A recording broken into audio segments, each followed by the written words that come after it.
নমস্কার বন্ধুরা, দেখতেই পাচ্ছ আমাদের আজকে উত্তরবঙ্গ মেডিকেল কলেজের পাশেই, মানে আমরা মাটিগাড়া গ্রাম পঞ্চায়েত এলাকায় থাকি। প্রচণ্ড বৃষ্টি, রাত্রে কোনোদিনই এইরকম জল, মানে এরকম জল আমাদের হয়নি না কাকিমা? এইবারই ফার্স্ট এত জল হয়েছে।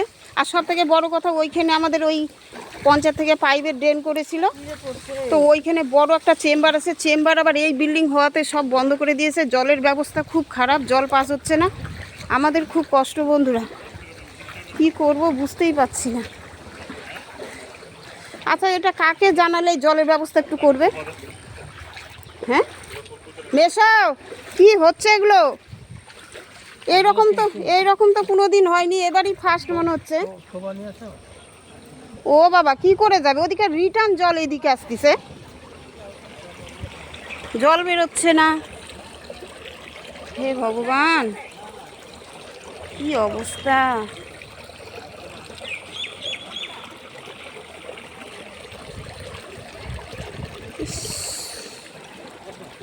জলে জল।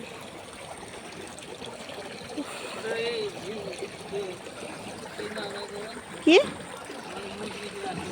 মেশো চলে সে মেয়র হচ্ছে শঙ্কর ঘোষ না? কি নাম? মেয়ের এখনো হয় না, বিয়ে আন্ডারে আছে। আপনার এখন শঙ্কর ঘোষ হলো পর্যটন মন্ত্রী। পর্যটন মন্ত্রী। আচ্ছা, উনার কাছে কোনো মেসেজ পেলে আমাদের এই সমস্যার সমাধান করবে? যাইতে হবে না? যাওয়ার লোক লাগবে তো, আবার যাইতে হবে। এইরকম কষ্ট আমরা কোনোদিন করিনি, এবার ফার্স্ট এইরকম হলো। মানে কেন হলো? জলটা কি বেরোচ্ছে না? আগে তো হয়নি এরকম।